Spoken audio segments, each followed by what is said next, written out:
Hello everyone, welcome to once smart classes Jaipur. आज हम start करने जा रहे हैं सीएमए इंटर का paper number 7A। CMA inter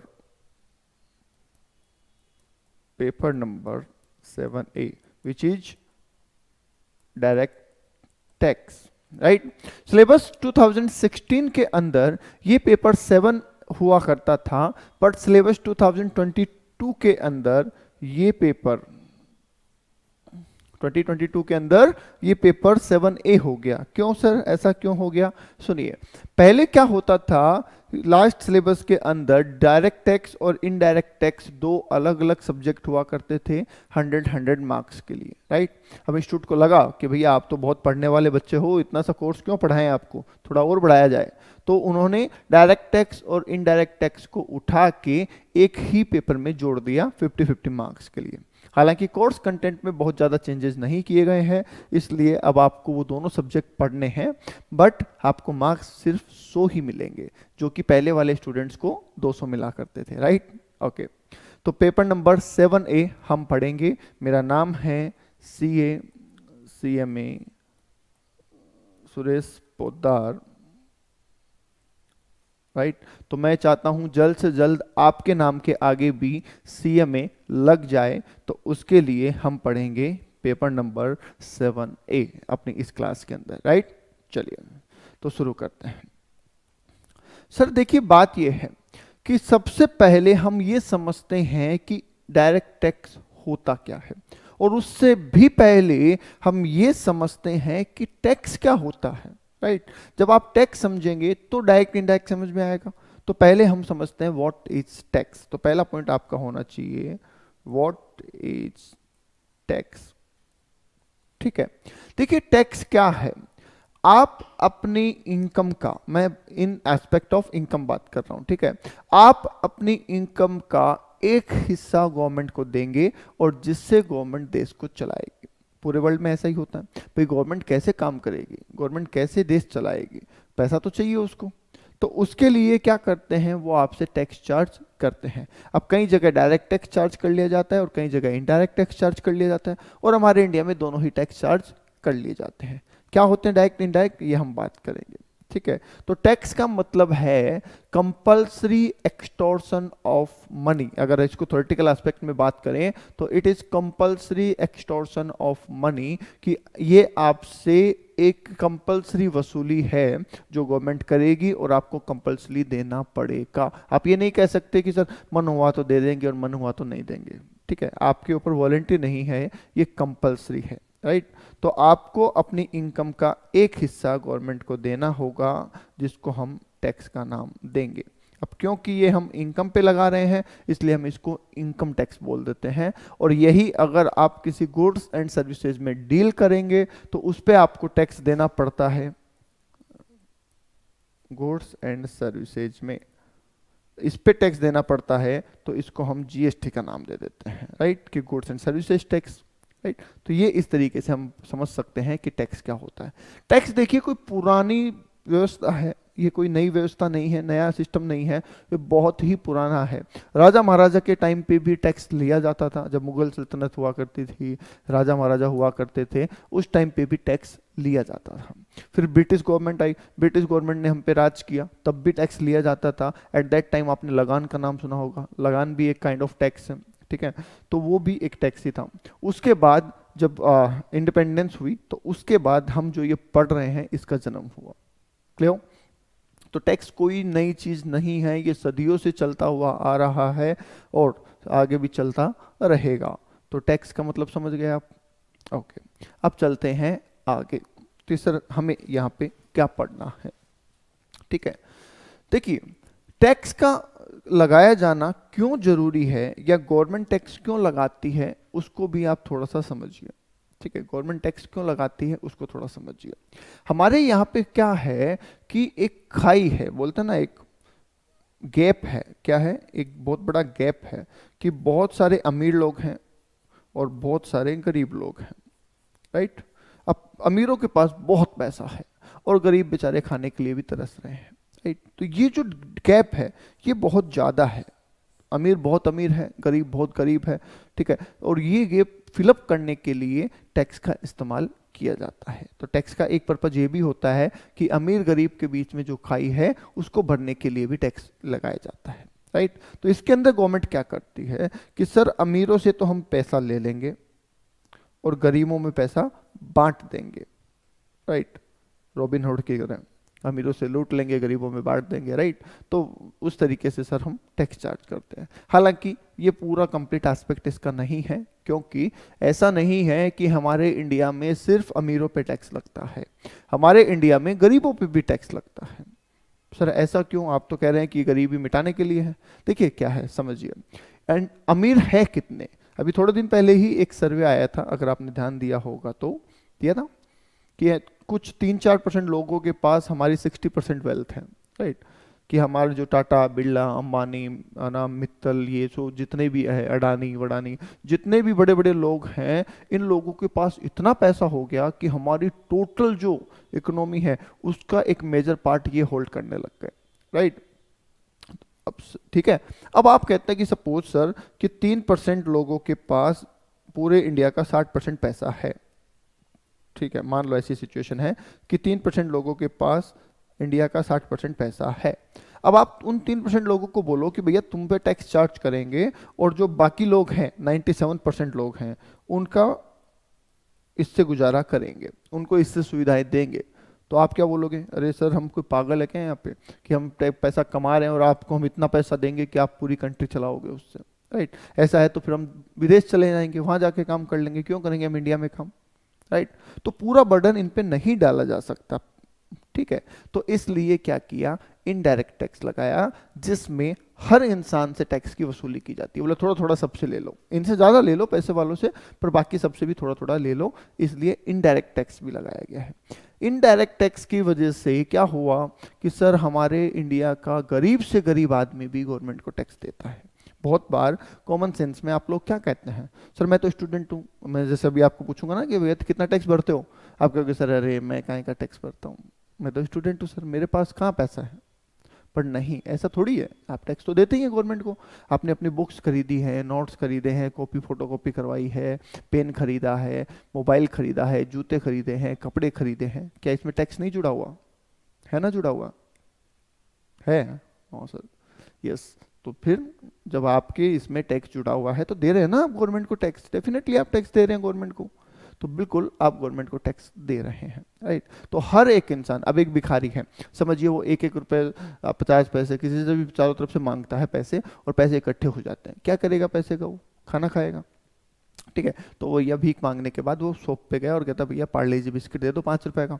5 रुपए का उसने पार्ले जी बिस्किट खरीद लिया, ठीक है। अब उसको थोड़ी पता है कि उस 5 रुपए के पार्ले जी बिस्किट में भी मैं गवर्नमेंट को कुछ टैक्स दे रहा हूं, समझ रहे हैं? तो एक भिखारी भी हमारी इकोनॉमी में कंट्रीब्यूट करता है। तो आप ऐसा मत समझिए कि आप अकेले ही हैं। जैसे अभी क्या होता है, कई बार जो कोई मुद्दा उड़ जाता है कि स्कॉलरशिप दी जाए तो लोग कहते हैं हमारे टैक्स पे ये हो रहा है। अरे आपके अकेले पे टैक्स पे नहीं हो रहा है, इसमें सभी का टैक्स इन्वॉल्व है, राइट।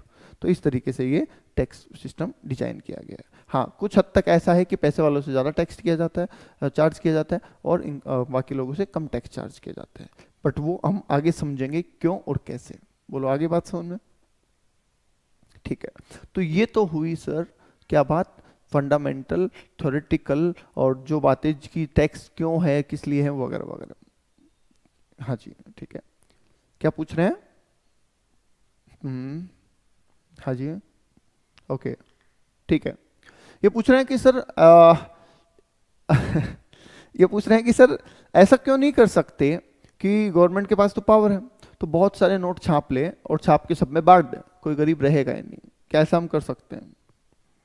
बताइए, और किसी के मन में आ रहा है ये ख्याल कि सर गवर्नमेंट ऐसा क्यों नहीं करती कि बहुत सारे नोट छाप ले, सबको 2-2 लाख 5-5 लाख रुपए बांट दे, और कोई गरीब रहेगा ही नहीं? क्या ये इतना लफड़ा लगा रखा है? वो कहता है गरीब योजना चलाएंगे, वो कहता है रोजगार योजना चलाएंगे, क्यों इतने ड्रामे करते हैं? सीधा करो ना, नोट छापो, सबको 2-2 लाख रुपए बांट दो, हर आदमी लखपति हो जाएगा, कोई बचेगा ही नहीं गरीब। बताइए, क्या आपके मन में ये ख्याल आया? और अगर आया तो क्या आपको लगता है कि ये पॉसिबल है?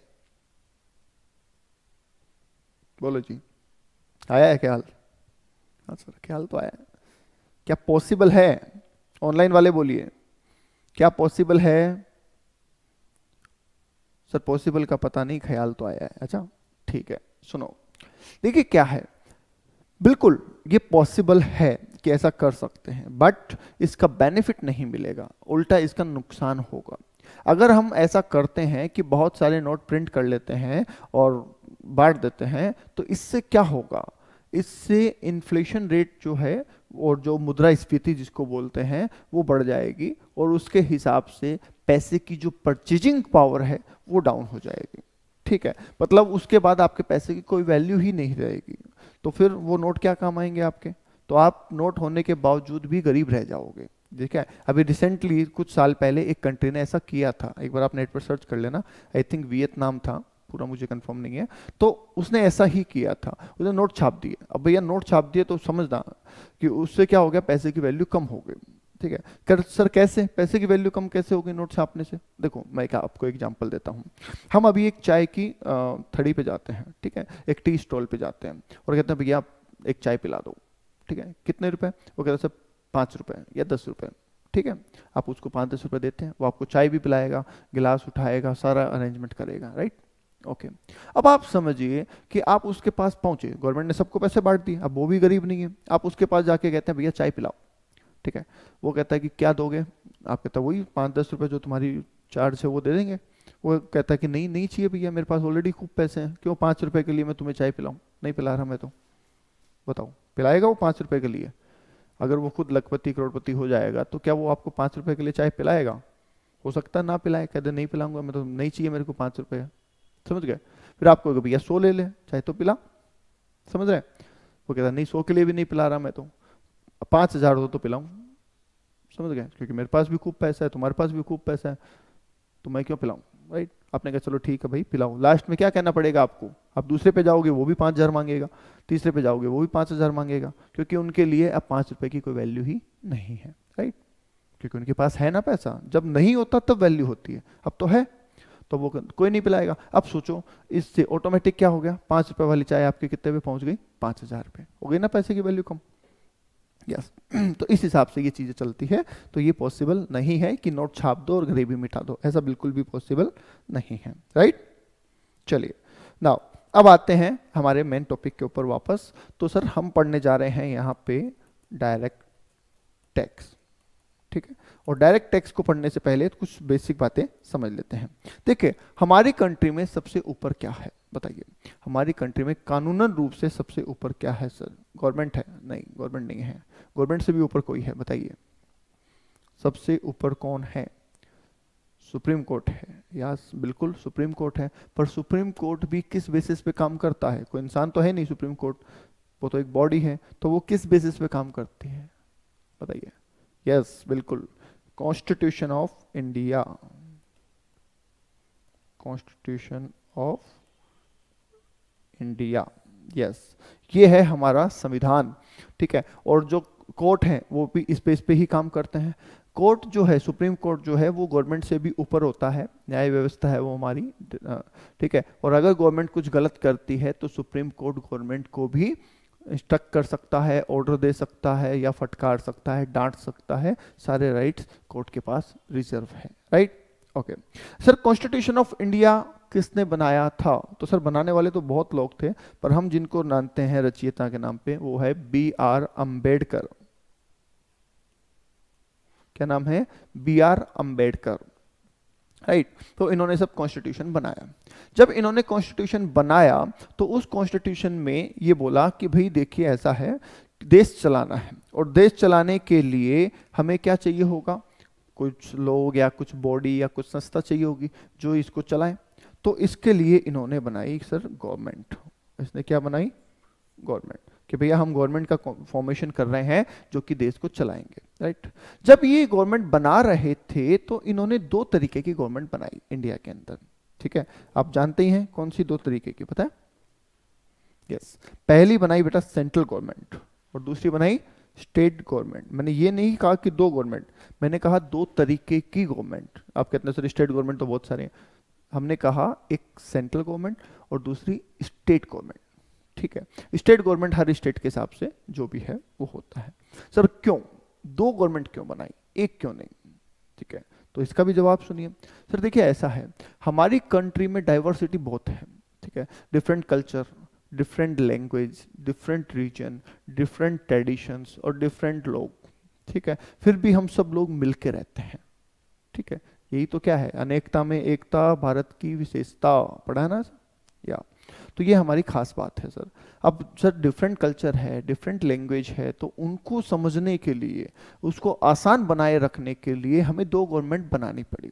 जो सेंट्रल गवर्नमेंट है वो पूरे इंडिया के ऊपर गवर्न करेगी और पूरे इंडिया को चलाएगी, राइट, जबकि जो स्टेट गवर्नमेंट है वो पर्टिकुलर स्टेट को गवर्न करेगी और वहाँ की लैंग्वेज, वहाँ के लोग, वहाँ के ट्रेडिशन के हिसाब से रन करेगी, ताकि उनके लिए भी इजी हो जाए। सपोज आप कहते हैं कि सर एक ही गवर्नमेंट बना देते हैं और उसमें मान लीजिए राजस्थान के लोगों को बिठा दिया सारे, ठीक है, अब सारे राजस्थान के लोग आ गए तो साउथ में जो लोग हैं उनको समझ ही नहीं आ रहा क्या बोल रहे हैं, ठीक है, मे भी पॉसिबिलिटी है, ठीक है, वहाँ के रिचुअल्स का इनको नहीं पता, तो पॉलिसी बनाते टाइम ये क्या ध्यान रखेंगे कि क्या पॉलिसी बनानी है, राइट, तो बहुत से रीजन में ऐसे कॉन्फ्लिक्ट हो सकते हैं। तो दैट्स वाई दो तरीके की गवर्नमेंट बना दी गई, एक सेंट्रल गवर्नमेंट और दूसरे स्टेट गवर्नमेंट, जो कि अलग अलग स्टेट के हिसाब से बन जाती है, राइट। सेंट्रल गवर्नमेंट, थोड़ा सा जनरल नॉलेज दे देता हूँ आपको, क्योंकि बहुत से बच्चे क्या होते हैं आजकल, ये मोबाइल जनरेशन है ना, तो इससे क्या है कि जनरल नॉलेज की बहुत कमी है, और जनरल नॉलेज कमी होने से क्या होता है, एग्जाम में आप आंसर फॉर्मेशन नहीं कर सकते। आप कहते हैं सर इससे क्या फर्क पड़ता है? बिल्कुल फर्क पड़ता है। अगर आपका जनरल नॉलेज अच्छा है, आपको देश दुनिया की बातें पता है, तो आप एग्जाम में आंसर अच्छा लिख सकते हैं, क्योंकि आपके पास एग्जाम्पल्स होते हैं, आपकी थिंकिंग कैपेसिटी होती है। अगर आपका जनरल नॉलेज अच्छा नहीं है तो आपकी थिंकिंग कैपेसिटी बहुत डाउन रहेगी, राइट। ओके, तो सुनिए सर, सेंट्रल गवर्नमेंट में जब इलेक्शन कराए जाते हैं ना, सेंट्रल गवर्नमेंट के लिए जब इलेक्शन होते हैं तो उसमें पीएम बनते हैं। पीएम जैसे अभी कौन है? श्री नरेंद्र मोदी जी है, ठीक है, तो उसमें पीएम बनते हैं, प्रधानमंत्री बनते हैं। और स्टेट के जब इलेक्शंस होते हैं तो उसमें सीएम बनते हैं, मुख्यमंत्री, मतलब अलग अलग राज्य के अलग अलग मुख्यमंत्री। तो इसी तरीके से अभी है, जैसे राजस्थान में सब कौन है? अशोक गहलोत जी है, तो वो हमारे चीफ मिनिस्टर हैं राजस्थान के, राइट। और सेंटर में कौन है सर? बीजेपी है, मुख्यमंत्री प्रधानमंत्री कौन है जी? श्री नरेंद्र मोदी जी है, तो वो हमारे प्रधानमंत्री है, राइट। तो पूरे सेंट्रल लेवल पे जो काम करने होंगे वो सेंट्रल गवर्नमेंट कर देगी, और जो स्टेट लेवल के हिसाब से काम करने होंगे वो स्टेट गवर्नमेंट कर देगी, राइट। इसी हिसाब से आपने देखा होगा, इसी वजह से, इसी रीजन से बहुत सारे कानून ऐसे हैं जो स्टेट वाइज अलग अलग हैं, और बहुत सारी चीजें हैं जो ऑल ओवर इंडिया में एक जैसी हैं, ठीक है। क्यों है वो भी बताते हैं अभी, सुनिए सर। देखिए, कॉन्स्टिट्यूशन जो कि जन्मदाता है, which is the father of government, ऐसा बोल सकते हैं अपन, तो इसको हम नाम दे देते हैं सर फादर, पिताजी, ठीक है। और सेंट्रल गवर्नमेंट इज एल्डरसन, ये बड़े बेटे हैं।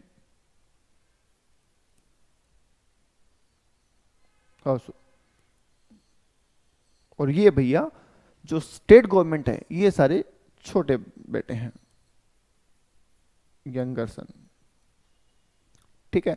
तो भैया सेंट्रल गवर्नमेंट हो गए बड़े बेटे, स्टेट गवर्नमेंट हो गए छोटे बेटे, और कॉन्स्टिट्यूशन हो गया फादर, राइट।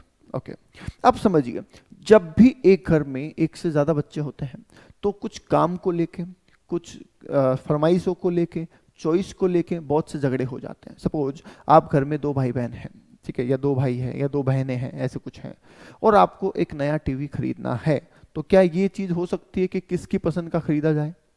बताइए, इस बात को लेकर कॉन्फ्लिक्ट हो सकता है? हो सकता है। अगर घर में कुछ काम करना है तो छोटा भाई करेगा, बड़ा भाई करेगा, क्या इसमें भी कॉन्फ्लिक्ट हो सकता है? बिल्कुल हो सकता है। जहां पे कंफर्ट होता है, मजे का काम होता है, हम कहते हैं हम करेंगे, राइट। और जहां पे मेहनत होती है, मजदूरी होती है, वहां पे हम कहते हैं भैया तू कर, ठीक है। छोटा बड़े को क्या बोलेगा? क्या आप बड़े हैं, मैं तो छोटा हूं, आप कीजिए काम, ठीक है। बड़ा छोटे को क्या बोलेगा? मैं बड़ा हूं, तू छोटा है, जहां पानी लेके आ, राइट। तो ऐसी चीजें होती हैं। अब इस प्रॉब्लम का सॉल्यूशन, ये जो कहानी घर घर की है, प्रॉब्लम घर घर की है, इस प्रॉब्लम का क्या सॉल्यूशन है और करेगा कौन? ठीक है। तो सर जैसे हमारे घर में प्रॉब्लम होने पे पिताजी सॉल्यूशन करते हैं, वैसे ही इन गवर्नमेंट के बीच में, सेंट्रल और स्टेट गवर्नमेंट के बीच में पंगा ना हो, झगड़े ना हो, उसके लिए कॉन्स्टिट्यूशन ने इसका सॉल्यूशन निकाला है। ठीक है, मैं बिल्कुल बेसिक से लेके चल रहा हूँ। अगर आपको बेसिक पता होगा तो बेटा बहुत मजा आएगा और जिंदगी भर याद रखेंगे आप। ठीक है, और अगर आपको लगता है सर ये बता दो बस एग्जाम में क्या आएगा, ठीक है, तो वो पता होने के बावजूद भी एग्जाम में लिख नहीं पाओगे, तो समझिए ध्यान से। तो सर कॉन्स्टिट्यूशन ने क्या किया, इस झगड़े का सॉल्यूशन किया। कैसे किया सुनिएगा। एक आर्टिकल है, article 246 of 7th schedule. Constitution ने अपने 7th शेड्यूल के अंदर आर्टिकल 246 लिखा। आर्टिकल का मतलब क्या होता है, अनुच्छेद। जैसे कि अभी जम्मू एंड कश्मीर में 370 आर्टिकल लगा हुआ था ना, उसकी वजह से उसको एक अलग शासन चलता था वहां पे, राइट। अब वो हटा दिया गया तो फिर वो इंडिया की तरह चलने लग गया, राइट। तो वैसे ही आर्टिकल 246 ऑफ 7th शेड्यूल है, जिसके अंदर 3 लिस्ट बनाई गई है, ठीक है। तो लिस्ट 1, लिस्ट 2 और लिस्ट 3। ये सेम चीज आपने आईडीटी की फर्स्ट क्लास में भी पढ़ी होगी, क्योंकि ये जो पहली क्लास होती है डीटी आईडीटी की सेम ही होती है। दोनों में कैनन ऑफ टैक्सेशन ही बताया जाता है। हालांकि हम जब यहाँ पे बताएंगे तो डायरेक्ट टैक्स पे ज्यादा फोकस करेंगे, और वो सर जब बताएंगे तो इनडायरेक्ट टैक्स पे ज्यादा फोकस करेंगे, राइट।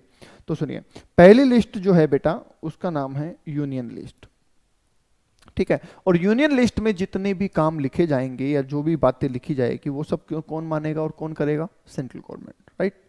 तो यूनियन लिस्ट बनाई कॉन्स्टिट्यूशन ने, और उसमें लिखा कि सेंट्रल गवर्नमेंट को क्या क्या काम करने हैं, राइट। थोड़ा ऊपर ले लूं, दिख जाए आपको, राइट। ओके, नेक्स्ट दूसरी लिस्ट बनाई, उसका नाम रखा स्टेट लिस्ट, ठीक है। और इसमें जितने भी काम लिखे हैं वो कौन करेगा, स्टेट गवर्नमेंट करेगी, राइट। तो स्टेट गवर्नमेंट के लिए स्टेट लिस्ट बना दी गई। तो सर फिर तीसरी लिस्ट का क्या काम है, तो तीसरी लिस्ट का नाम तो है कॉन्करेंट लिस्ट, और काम इसका है कि सर कुछ काम ऐसे हैं जो दोनों को मिलके भी करने होंगे। भैया 2 भाई हैं, दोनों भाई आपस में झगड़ते रहते हैं, काम बांट लिए, सब कुछ हो गया, पर अगर कल को कोई आदमी झगड़ा करने आएगा, पड़ोसी मारने आएगा, तो क्या करेंगे, दोनों मिलके मारेंगे उसको, राइट। हाँ, तो वैसे ही अगर कोई ऐसी सिचुएशन बनती है जो देश के लिए जरूरी है, और जो काम दोनों के मिलने से ही होगा, तो वो तीसरी लिस्ट में शामिल है, और उसमें दोनों मिलके ही उस काम को करेंगे।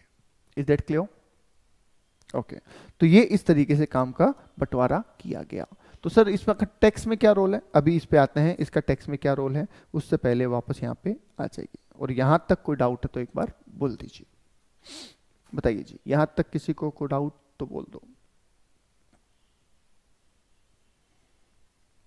नहीं है? ओके, तो समझिए अब आगे कि सर कॉन्स्टिट्यूशन ने गवर्नमेंट बना दी, और गवर्नमेंट बना के कहा कि आपको देश चलाना है। किसको कहा सर, सेंट्रल को या स्टेट को? अरे दोनों को बोला कि देश चलाना है आपको, ठीक है।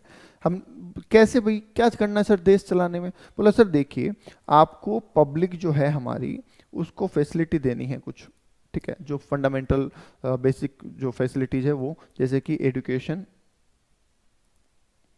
मेडिकल, ठीक है, और राशन पानी मान लीजिए, जो गरीबों को राशन मिलता है, एटसेट्रा। इस तरीके से कुछ फैसिलिटी देनी है, राइट। जैसे आपको गवर्नमेंट हॉस्पिटल मिलते हैं, गवर्नमेंट स्कूल मिलते हैं, राइट। फिर राशन की जो गवर्नमेंट की दुकानें होती हैं उसमें सस्ता राशन मिलता है, सब्सिडी वगैरह, इस तरीके से ये बहुत सी चीज़ें आपको गवर्नमेंट देती है। दूसरी तरफ जो बोला गया, वो बोला गया सर इंफ्रास्ट्रक्चर डेवलप भी तो करना है। अगर इंफ्रास्ट्रक्चर डेवलप नहीं करेंगे तो फिर हमारा नाम डेवलप कंट्री में कैसे आएगा? तो आपको इंफ्रास्ट्रक्चर डेवलपमेंट भी करना है। हमने कहा सर जैसे सर आपको रोड बनानी है, ठीक है, आपको पार्क बनाने हैं, आपको बहुत सारे म्यूजियम वगैरह जो है या टूरिस्ट पैलेस है वैसे बनाने हैं, डिफेंस करना है, एटसेट्रा। तो ऐसे बहुत सारी चीज़ें भी आपको करनी है, राइट। ओके, गवर्नमेंट ने कहा ठीक है सर कर देंगे सारे काम, कोई दिक्कत नहीं हमको काम करने से, पर आप ये बताइए, ये सारे काम तो ऐसे हैं जिनमें पैसा खर्च होगा, ठीक है। तो पैसा कहाँ से लाएं हम? पैसे की व्यवस्था कर दो, हम काम कर देंगे, हमें कोई दिक्कत नहीं है। तो हमें सिर्फ एक चीज चाहिए, क्या? Money, need money. हमें पैसा चाहिए, आप पैसा दे दो। जितने भी नेताजी थे क्या बोले? आप पैसा दे दो, हम काम कर देंगे, आपका भी और हमारा भी, राइट। देश भी बना देंगे, हमारा बंगला भी बना लेंगे हम। यस, नहीं ऐसा बोला नहीं, बस करने में है ऐसा, ठीक है। ओके, तो सब ठीक है। गवर्नमेंट कॉन्स्टिट्यूशन ने कहा अच्छा बात तो सही है यार, तुम्हारे पैसा तो चाहिए। तो कॉन्स्टिट्यूशन ने इनको बोला कि देखो पैसा लाने के लिए आप पहला काम तो कर सकते हैं टैक्स। आप पब्लिक पे टैक्स चार्ज कर सकते हैं और उससे आपके पास पैसा ही पैसा हो जाएगा। फिर भी वो पैसा अगर कम पड़ता है या वो चीज़ पूरी नहीं है तो आपको हम दूसरा ऑप्शन भी देते हैं जिसके अंदर आप इनकम कमा सकते हैं, जैसे कि बिजनेस। क्या गवर्नमेंट बिजनेस करती है? बताइए, क्या गवर्नमेंट बिजनेस करती है?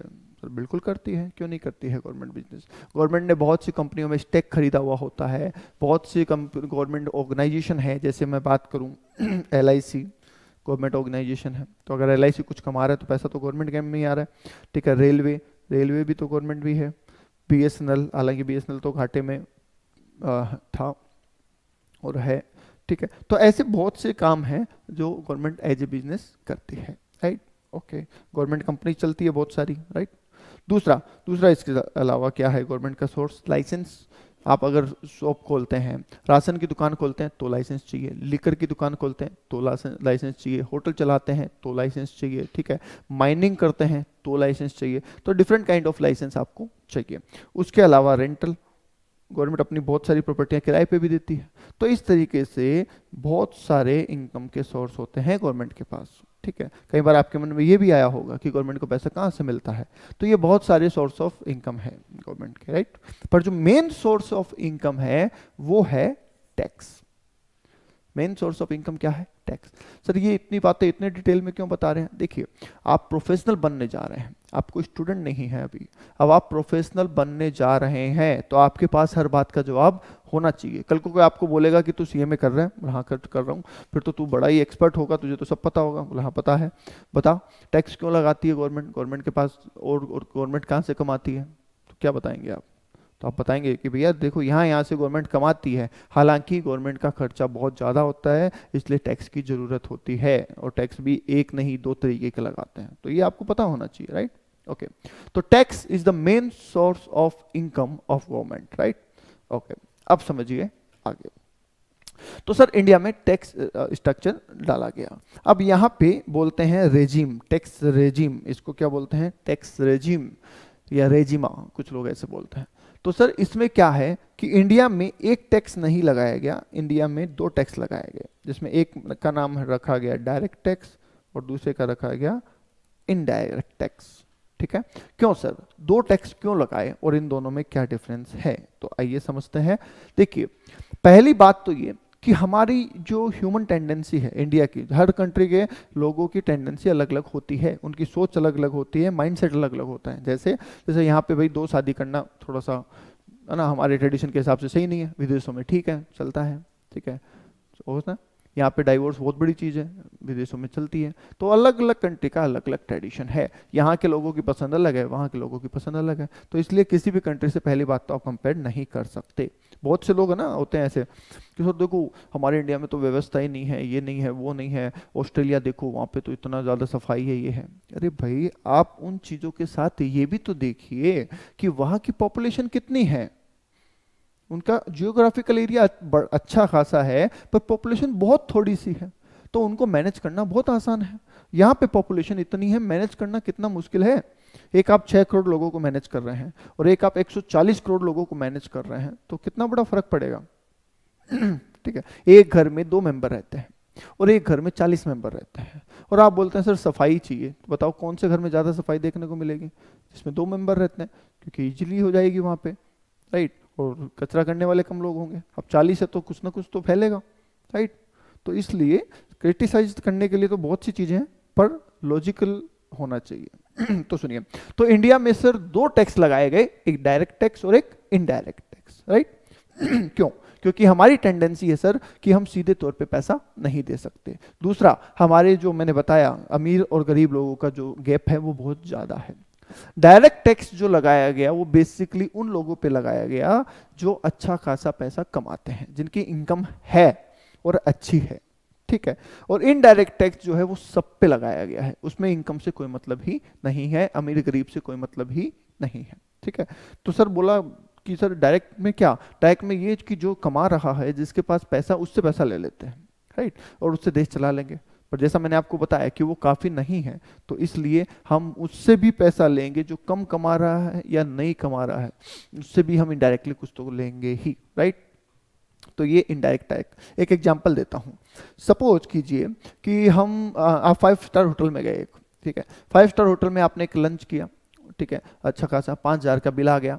5,000 का बिल आ गया, उसमें होटल ने सर्विस चार्ज का मतलब क्या होता है, ध्यान दीजिएगा, बहुत से लोगों को पता नहीं है। सर्विस चार्ज का मतलब होता है टिप। 5 स्टार होटल में जब सर्विस चार्ज लिखा जाता है ना बिल में, उसका मतलब होता है टिप। वो बिल में ऑलरेडी टिप जोड़ देते हैं, राइट। सर्विस टैक्स अलग हुआ करता था, service tax is not service charge, right, और service charge is not service tax. तो बहुत से लोग तो वहीं सोच लेते हैं कि कोई टैक्स होगा, दे दो यार, ऐसा कुछ नहीं होता है। सर्विस चार्ज का मतलब होता है टिप। तो बड़े बड़े होटल क्या करते हैं, जैसे आईटीसी वगैरह है, वो बिल में ही टिप जोड़ देते हैं। अब आपके पास बिल आया, आपने देखा कितने का है, 5,000 का है। आपने दिमाग नहीं लगाया कि बिल तो था आपका 4,600 रुपए का, 400 रुपए टिप जोड़ी थी, ऐसे करके 5,000 हुआ। आपने कहा कोई बात नहीं, 5 स्टार में आया, ये लो भाई, आपने 5,000 निकाल के दे दिए। आप चाहते तो वो 400 रुपये कम करवा सकते थे जो टिप के थे, ठीक है, वो कंपलसरी नहीं होता है, पर आपने कहा छोड़ो, आपने 5,000 दे दिए और आप वहां से निकल गए, राइट। क्यों? क्योंकि आपने यही माना कि बिल ही 5,000 का है, दैट्स इट। अब समझिए, अब आप एक सिग्नल पे पहुंचे, और जब आप सिग्नल पे पहुंचे तो एक भिखारी आया, कहता साहब भूखा हूं, कुछ दे दो, ये वो ऐसा कर रहा है। आप उसको क्या देंगे बताइए, कितने पैसे देंगे? 2 रुपए, 5 रुपए, 10 रुपए, राइट? हाँ सर, ठीक है। पहली बात तो ये श्योरिटी नहीं है देंगे या नहीं देंगे। दूसरी बात, 2, 5, 10 से ऊपर नहीं देंगे। तो सोचिए कि उस आदमी को जिसके पास खाने के लिए खाना नहीं है, उसको आप 2, 5, 10 रुपए देते टाइम भी सोच रहे हैं, ठीक है। मन में ये भी ख्याल आता होगा जाके दारू पिएगा, जरूरी थोड़ी है दारू पिएगा वो, राइट। तो पर फिर भी हम कुछ ना कुछ एक्सक्यूज बना रहे हैं, छोड़ देते हैं, नहीं देंगे, चलो ठीक है। और जबकि उस होटल में एक वेटर जो अच्छी खासी जॉब पे है, उसको आप 400 रुपए की टिप दे के आ गए इनडायरेक्टली, राइट। क्यों? क्योंकि वो बिल में जुड़ा हुआ था, आपको देने में जोड़ नहीं आया, ठीक है। और ये सामने से निकाल के देना पड़ रहा है तो आपको जोड़ आ रहा है। तो इसीलिए डायरेक्ट टैक्स और इनडायरेक्ट टैक्स में भी यही डिफरेंस है बेसिकली। डायरेक्ट टैक्स आपको खुद पॉकेट से निकाल के देना पड़ता है, तो आपको बहुत ऐसे लगता है अरे भाई क्यों ले रहे हैं मेरे से, राइट। और इनडायरेक्ट टैक्स आपसे ऐसा ले लिया जाता है, आपको पता भी नहीं चलता है, ठीक है। ओके, तो सुनिए सर, डायरेक्ट टैक्स अब लगाएगा कौन? क्योंकि चलाने के लिए कोई बॉडी तो चाहिए। ऐसे थोड़ी है कि मोदी जी जाके घर घर कहेंगे लाओ भैया टैक्स दे दो, लाओ भैया टैक्स दे दो, ऐसे तो नहीं मांग सकते ना। तो यहाँ पे डायरेक्ट टैक्स को चलाने के लिए बनाया गया है सीबीडीटी को। किसको बनाया गया है? CBDT, central board of direct taxes, right. और इनडायरेक्ट टैक्स को चलाने के लिए सीबीआईसी को बनाया गया है, central board of indirect tax and custom. GST के आने से पहले ये सीबीईसी हुआ करता था, central board of excise and custom. पर 17 टैक्स को हटा के जीएसटी डाल दिया। तो जीएसटी जब डाल दिया तो अब एक्साइज तो बचा नहीं है, इसलिए यहाँ पे आई लगा दिया इनडायरेक्ट टैक्स। तो central board of indirect tax and custom बन गया है, राइट। तो अब ये दोनों मिलके आपसे टैक्स वसूल करते हैं। टैक्स वसूल मतलब टैक्स को एडमिनिस्ट्रेट करता है, राइट। क्लियर? ओके, नाउ आगे आ जाइए सर।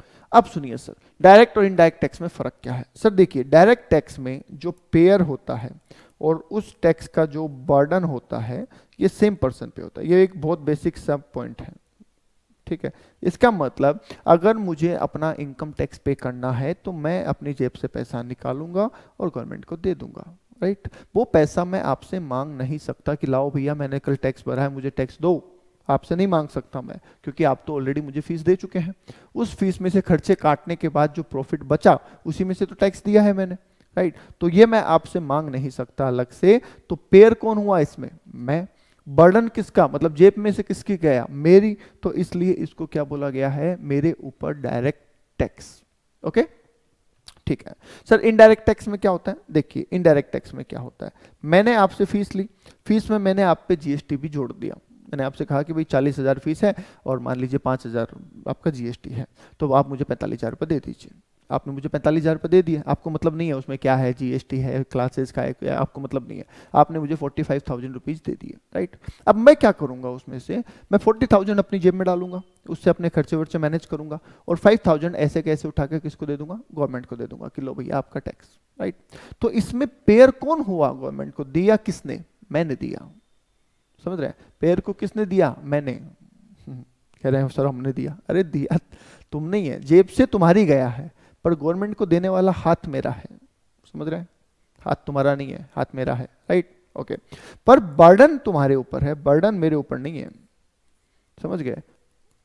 जो तुम कह रहे हो ना तुमने दिया, उसका मतलब है कि बर्डन जो है वो तुम्हारे ऊपर है। अगर गवर्नमेंट वो टैक्स हटा दे तो फायदा मुझे होगा या तुमको होगा? तुमको होगा। क्यों? क्योंकि मैं तुमसे 40 ही लूंगा, फिर वो 5,000 रुपये नहीं लूंगा ना मैं तुमसे। समझ गए? वो 5 तो मैंने इसलिए लिए कि मेरी फीस थी 40,000, गवर्नमेंट ने बोला भैया 40 लो, तब 5,000 और ले लेना हमारे नाम के, जीएसटी के नाम के। हमने कहा ठीक है ले लेंगे। तो मैंने तो तुमसे 45 लेके 5 गवर्नमेंट को दिए। अगर गवर्नमेंट टैक्स हटा देगी तो मैं 5 नहीं लूंगा तुमसे। तो इसलिए गवर्नमेंट को देने वाला हाथ मेरा था पर जेब तुम्हारी थी। तो दैट्स वाई ये तुम्हारे ऊपर इनडायरेक्ट टैक्स हो गया है। ठीक है, बर्डन तुम्हारे ऊपर है तो इसलिए तुम्हारे ऊपर क्या हो गया? इनडायरेक्ट टैक्स हो गया। मेरे ऊपर तो ये टैक्स है ही नहीं ना, मैं तो दिया ही नहीं गवर्नमेंट को, मैं तो तुमसे लेके दिया है, मीडिएटर हूं मैं तो खाली, राइट? यस। तो इसलिए डायरेक्ट और इनडायरेक्ट टैक्स में ये फर्क है। बोलो आगे बात समझ में? यहां तक कोई डाउट नहीं? ऑनलाइन में कोई डाउट यहां तक भाई? चलिए फिर नेक्स्ट देखते हैं आगे। नेक्स्ट पॉइंट कह रहा है सर डायरेक्ट टैक्स का जो नेचर है वो प्रोग्रेसिव है। डायरेक्ट टैक्स का नेचर क्या है? प्रोग्रेसिव है। और जबकि इनडायरेक्ट टैक्स का नेचर क्या है? रिग्रेसिव है। अब सर ये क्या है? सुनिए, जैसा मैंने अभी आपको कहा कि डायरेक्ट टैक्स सर हम उनसे चार्ज करते हैं जो कुछ कमा रहे हैं या ज्यादा कमा रहे हैं, ठीक है। और इनडायरेक्ट टैक्स हम सबसे चार्ज करते हैं। इसके लिए इसका मतलब क्या हो गया समझिएगा। प्रोग्रेसिव का मतलब जैसे जैसे आपकी इनकम बढ़ेगी वैसे वैसे आपका टैक्स भी बढ़ेगा। ठीक है, तो जैसे अभी हम पढ़ते हैं, अभी जो कल बजट आया था ना उसको छोड़ दीजिए एक बार, क्योंकि वो अभी एप्लीकेबल नहीं है, राइट? उससे पहले की हमें बात करनी है। तो सर जैसे 2.5 लाख तक कोई टैक्स नहीं देना होता है। अगर आप 5 लाख कमाते हैं तो कुछ कंडीशंस को मिला के आपको 5 लाख तक भी अभी कोई टैक्स नहीं देना होता है। उससे ऊपर जाएंगे तो 5% टैक्स है, उससे ऊपर जाएंगे तो 20% टैक्स है, उससे ऊपर जाएंगे तो 30% टैक्स है। उससे भी ऊपर कमाया कोई एक लिमिट से ऊपर तो उसको सरचार्ज देना पड़ेगा 10%। उससे और ऊपर कमाने वाले को 15% सरचार्ज देना पड़ेगा। उससे ज्यादा कमाने वाले को 25% सरचार्ज देना पड़ेगा। तो जैसे जैसे आपकी इनकम बढ़ती है वैसे वैसे आपका टैक्स भी बढ़ता है। ठीक है, अब सर आप कहोगे कि ये तो सर ऑब्वियस सी बात है कि 1 करोड़ कमाने वाला 30% टैक्स देगा 30 लाख रुपए, 2 करोड़ कमाने वाला 30% टैक्स देगा 60 लाख रुपए। नहीं, बढ़ने का मतलब ऐसे नहीं होता है। बात इसमें तो सेम ही हुआ ना, बढ़ा कहाँ? परसेंटेज तो सेम ही है। बढ़ने का मतलब ये है कि 1 करोड़ कमाने वाले को 30% टैक्स प्लस 15% सरचार्ज देना होगा, और जबकि 2 करोड़ कमाने वाले को 30% टैक्स प्लस 25% सरचार्ज देना होगा। तो रेट भी बढ़ जाती है, अभी आगे पढ़ेंगे वो तो हम डिटेल में। तो रेटें बढ़ जाती है बेसिकली जैसे जैसे इनकम बढ़ती है। तो इसलिए बोला गया प्रोग्रेसिव टैक्स, राइट? जबकि इनडायरेक्ट टैक्स में ऐसा नहीं होता है। इनडायरेक्ट टैक्स को कोई फर्क नहीं पड़ता है कि अब जैसे ये पेन है, मान लीजिए इस पे 5% जीएसटी है, तो इसको खरीदने वाला आम आदमी हो, ठीक है, कोई पैसे वाला हो, अंबानी हो, अडानी हो, कोई भी हो, 5% जीएसटी है तो 5% ही जीएसटी रहेगा। तो इसलिए ये रिग्रेसिव नेचर का होता है, इसमें कोई चेंजेस नहीं होते हैं आदमी को देख के। ठीक है, ओके। नेक्स्ट आ जाइए सर। सर देखिए डायरेक्ट टैक्स जो है, डायरेक्ट टैक्स में कौन कौन से टैक्स आते हैं? तो सर डायरेक्ट टैक्स में मेनली जो टैक्स आता है वो सबसे इंपॉर्टेंट जो आता है इनकम टैक्स आता है। ठीक है, एसटीटी आता है और सीटीटी आता है।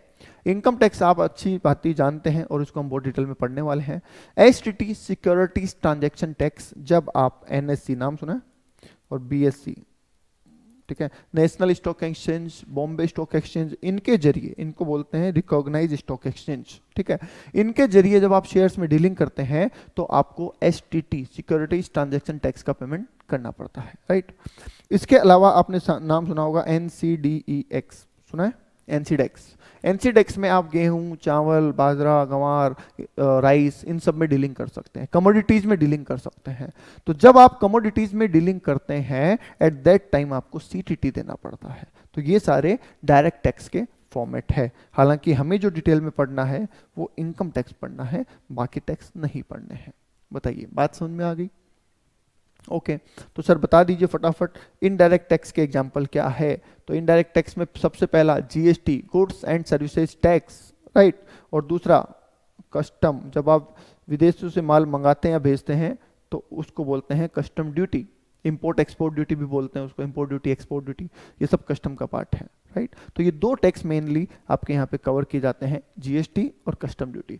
पहले इनडायरेक्ट टैक्स में छोटे छोटे छोटे बहुत सारे टैक्स होते थे, एंटी टैक्स होता था, चुंगी होता था, सर्विस टैक्स होता था, एक्साइज होता था, वेट होता था, सेल्स टैक्स होता था, सीएसटी होता था, ऐसे बहुत सारे होते, तो उन सबको मिला के जीएसटी में डाल दिया, किस्सा खत्म। बोलो जी, बात समझ में आ गई यहाँ तक? कोई डाउट है तो बोलिए, फिर चलते हैं आगे। ओके, नहीं है कोई प्रॉब्लम? चलिए फिर आगे देखते हैं। तो ये था हमारा डायरेक्ट और इनडायरेक्ट टैक्स का डिफरेंस। अब यहां से हम जो भी बातें करेंगे वो सिर्फ डायरेक्ट टैक्स की बात करेंगे और कोई बात नहीं करेंगे। मतलब इनडायरेक्ट टैक्स का हमारा सफर यहीं तक था, आगे हम डायरेक्ट टैक्स को ही पढ़ेंगे। इनडायरेक्ट टैक्स आपका अलग फैकल्टी लेंगे। क्लियर है?